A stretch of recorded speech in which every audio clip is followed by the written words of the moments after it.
अक्सर ऐसा होता है ना, ऐसा कि जब भी कोई नई टेक्नोलॉजी आती है हाँ तो एक तरफ तो बहुत उत्साह होता है और दूसरी तरफ एक अजीब सा डर भी। मुझे याद है जब माइक्रोवेव ओवन आए थे हाँ तो लोगों को लगता था कि खाने में रेडिएशन रह जाएगा। 5G टेक्नोलॉजी के साथ भी कुछ कुछ वैसा ही हो रहा है। जो हर जगह 5G टावर लग रहे हैं उनको लेकर एक सवाल सबके मन में आए, क्या इनसे निकलने वाला रेडिएशन वाकई हमारे लिए खतरनाक है? आज हम इसी सवाल की तह तक जाएंगे। हमारे पास एक बहुत दिलचस्प स्रोत है, इलेक्ट्रोवायरल पॉडकास्ट का एपिसोड 87। और इस पॉडकास्ट का मकसद ही यही है कि मिथकों को हकीकत से अलग किया जाए, वो भी विज्ञान के आधार पर। तो आज इसी स्रोत के जरिए हम इस पूरे मामले को परत दर परत खोलेंगे। ठीक है। तो चलिए शुरू करते हैं। रेडिएशन शब्द सुनते ही मतलब दिमाग में खतरे की घंटी सी बजती है। न्यूक्लियर प्लांट, कैंसर, एक्सरे, ये सब। बिल्कुल, ये एक बहुत स्वाभाविक डर है। तो सबसे पहला सवाल जो इस स्रोत भी उठाता है, 5G टावरों से आखिर किस तरह का रेडिएशन निकलता है? ये शुरू करने के लिए एकदम सही जगह है, क्योंकि सारी कंफ्यूजन की जड़ यहीं पर है। इलेक्ट्रोवायरल पॉडकास्ट इस बात को बहुत बहुत अच्छे से साफ करता है। 5G टेक्नोलॉजी जो है वो नॉन आयोनाइजिंग रेडिएशन का इस्तेमाल करती है। Non ionizing? जी। अब ये सुनने में थोड़ा टेक्निकल लगता है जी, पर इसका मतलब समझना सबसे जरूरी है। हाँ, इसे थोड़ा और आसान भाषा में समझते हैं। बिल्कुल। देखिए, रेडिएशन असल में ऊर्जा ही है जो तरंगों में चलती है। अब नॉन आयोनाइजिंग का मतलब है कि इस रेडिएशन में ऊर्जा इतनी कम होती है कि ये हमारे शरीर के सेल्स या हमारे डीएनए के एटम्स को तोड़ नहीं सकती। हाँ, एग्जैक्टली। उसे तोड़ नहीं सकती, उसकी बनावट को बदल नहीं सकती। स्रोत में एक बहुत अच्छी मिसाल दी है। जैसे आप किसी दीवार पर एक पिंग पोंग की गेंद फेंक रहे हैं। ठीक है। गेंद दीवार से टकराएगी, बाउंस होगी, लेकिन उसमें इतनी ताकत नहीं है कि वो दीवार में कोई सुराख कर दे। है ना? सही बात है। 5G का रेडिएशन कुछ वैसा ही है। वाह, मतलब मेरे घर में जो बल्ब जल रहा है या जो धूप आ रही है वो भी तो एक तरह का नॉन आयोनाइजिंग रेडिएशन ही हुआ। बिल्कुल सही। ये तो मैंने कभी ऐसे सोचा ही नहीं था। विजिबल लाइट, रेडियो तरंगे, हमारा वाईफाई, ब्लूटूथ, ये सब इसी स्पेक्ट्रम का हिस्सा हैं। तो हम तो हर वक्त रेडिएशन से घिरे हुए हैं। हाँ, डर इसलिए पैदा होता है क्योंकि हम रेडिएशन की दूसरी किस्म के बारे में भी जानते हैं, जैसे आयोनाइजिंग कहते हैं। जी, आयनाइजिंग रेडिएशन जैसे एक्स-रे और गामा रेज, ये पिंग पोंग की गेंद की तरह नहीं, ये समझिए कि एक तोप के गोले की तरह है जो दीवार को तोड़ सकता है। अच्छा। उनमें इतनी ज्यादा ऊर्जा होती है कि वो हमारे डीएनए को सच में नुकसान पहुंचा सकती हैं। तो लोगों के मन में डर शायद इसलिए है क्योंकि वो हर तरह के रेडिएशन को एक ही तराजू में तौल रहे हैं। बिल्कुल, वो पिंग पोंग और तोप के गोले के बीच का फर्क नहीं समझ पा रहे। और इलेक्ट्रोवायरल पॉडकास्ट इसी फर्क पर बहुत जोर देता है। स्रोत के मुताबिक 5G के नॉन आयोनाइजिंग रेडिएशन की डीएनए को नुकसान पहुंचाने की क्षमता 0 है, 0। हाँ, वो हमारे शरीर को थोड़ा गर्म कर सकता है जैसे धूप में होता है, पर वो हमारे सेल्स की बनावट को नहीं बदल सकता। अच्छा, ये बात तो समझ में आ गई। ये पिंग पोंग वाली गेंद है, लेकिन अगर कोई मुझ पर लगातार लाखों पिंग पोंग गेंदें फेंकता रहे तब भी तो मतलब ऊर्जा की मात्रा, उसकी तीव्रता को लेकर भी कोई नियम है।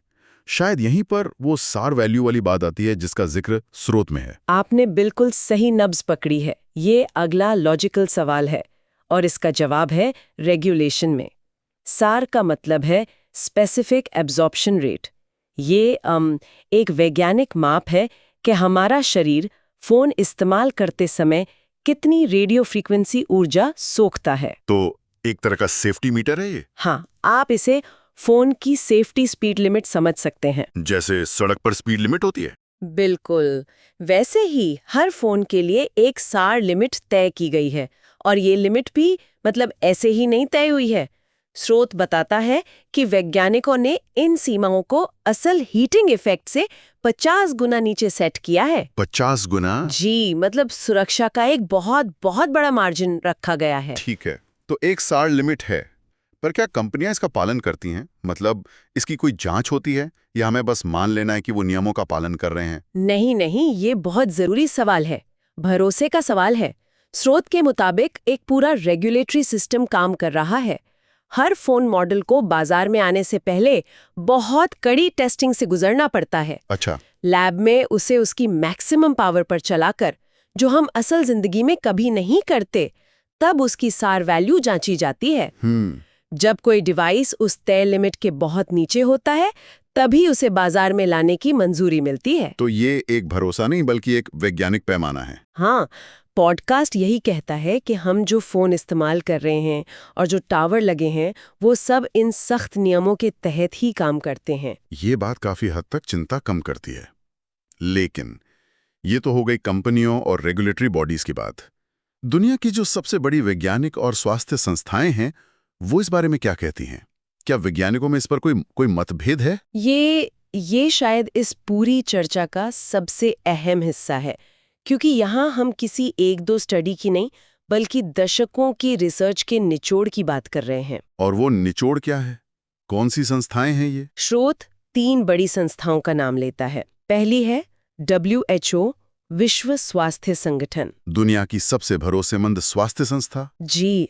दूसरी है IEEE, जो दुनिया के सारे टेक्नोलॉजी इंजीनियर्स की सबसे बड़ी संस्था है।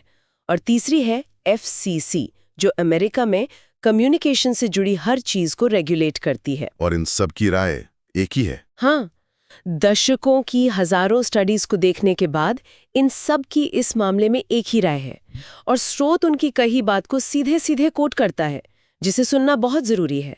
There is no evidence that 5G radiation causes cancer or health issues. इसका मतलब है इस बात का कोई सबूत नहीं है कि 5G रेडिएशन से कैंसर या स्वास्थ्य से जुड़ी कोई और समस्या होती है। ये एक बहुत बड़ा बयान है।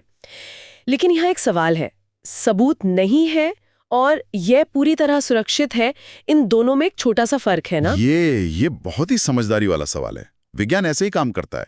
कोई भी वैज्ञानिक कभी नहीं कहेगा कि ये 100% सुरक्षित है। लेकिन सबूत नहीं है का मतलब ये नहीं कि हमने देखा ही नहीं है। मतलब? इसका मतलब है कि हमने दशकों तक हजारों स्टडीज में सक्रिय रूप से सबूत खोजे हैं और हमें स्वास्थ्य पर बुरे असर का कोई भी विश्वसनीय, जिसे दोहराया जा सके, ऐसा कोई सबूत नहीं मिला है। अच्छा, दोहराया नहीं जा सका है। इसीलिए वैज्ञानिक समुदाय में इसे लेकर कोई बड़ी बहस नहीं है। जो सहमति है वो जबरदस्त है। ये बात तो इस मुद्दे को काफी साफ कर देती है। तो फिर सवाल ये उठता है कि जब वैज्ञानिक स्तर पर इतनी स्पष्टता है तो ये डर समाज में इतना गहरा क्यों है? वैज्ञानिक तथ्य और आम धारणा में इतनी बड़ी खाई क्यों है? इलेक्ट्रोवायरल पॉडकास्ट इस पर सीधे तौर पर तो कुछ नहीं कहता, पर यह हमें सोचने के लिए एक दिशा देता है। मेरे हिसाब से इसके कई कारण हैं। एक तो है अदृश्य का डर। हम रेडिएशन को देख नहीं सकते। हाँ, महसूस नहीं कर सकते, तो उससे डरना आसान है। सही बात है। दूसरा, गलत सूचना का फैलना। एक डरावनी हेडलाइन या एक व्हाट्सएप फॉरवर्ड वो एक वैज्ञानिक रिपोर्ट से कहीं ज्यादा तेजी से फैलता है, क्योंकि वो हमारे इमोशंस को टारगेट करता है, लॉजिक को नहीं। और शायद कुछ हद तक लोग कंपनियों और सरकारों पर पूरी तरह भरोसा भी नहीं करते। उन्हें लगता है कि शायद हमसे कुछ छिपाया जा रहा है। ये भी एक बहुत बड़ा फैक्टर है, विश्वास की कमी। जब विश्वास की कमी होती है तो साजिश की कहानियां, कॉन्स्पिरेसी थियरीज वो आसानी से जड़ें जमा लेती हैं। ये दिखाता है कि सिर्फ वैज्ञानिक सबूत होना ही काफी नहीं है, उस सबूत का लोगों तक सही तरीके से पहुंचना और भरोसा पैदा करना भी उतना ही जरूरी है। तो आज इलेक्ट्रोवायरल पॉडकास्ट के इस अंश से हमने इस पूरे मामले को काफी गहराई से समझा है। अगर हम आज की बातचीत को समेटें तो 3 बातें साफ निकल कर आती हैं। पहली, 5G में नॉन आयोनाइजिंग रेडिएशन होता है जो पिंग पोंग की गेंद की तरह है, जो हमारे DNA को नुकसान नहीं पहुंचा सकता। दूसरी बात, हमारी सुरक्षा के लिए नियम है। हर फोन और टावर के लिए SAR वैल्यू जैसे सख्त मानक तय हैं। ये एक नियंत्रित सिस्टम है। और तीसरी और शायद सबसे जरूरी बात, दुनिया के सबसे बड़ी स्वास्थ्य और वैज्ञानिक संस्थाओं जैसे WHO, IEEE और FCC को दशकों की हजारों स्टडीज की जांच में 5G सेहत को खतरे का कोई विश्वसनीय सबूत नहीं मिला है। बिल्कुल, जैसा कि स्रोत कहता है, ये मिथक और हकीकत के बीच का फर्क है। वैज्ञानिक तथ्य एक तरफ हैं और डर और अफवाहें दूसरी तरफ। हाँ, लेकिन ये हमें एक और गहरी बात सोचने पर भी मजबूर करता है, जो इस खास चर्चा से भी आगे जाती है। वो क्या? तेजी से तकनीकी बदलाव के इस युग में, जहां हर दिन कोई नई खोज हो रही है, चाहे वो AI हो, जीन एडिटिंग हो, हम वास्तविक चिंताओं और उस गलत सूचना के बीच अंतर करना कैसे सीखते हैं, जो तकनीक की तरह ही या शायद उससे भी तेजी से फैलती है। ये सवाल सिर्फ 5G का नहीं है। नहीं, ये भविष्य में आने वाली हर नई तकनीक का है। हाँ, इसका जवाब खोजना शायद आज के दौर की सबसे बड़ी चुनौतियों में से एक है। यह है इलेक्ट्रिकल सुरक्षा का असली रहस्य। ऐसे ही जान बचाने वाले रहस्य जानने के लिए सब्सक्राइब करें इलेक्ट्रोवायरल को।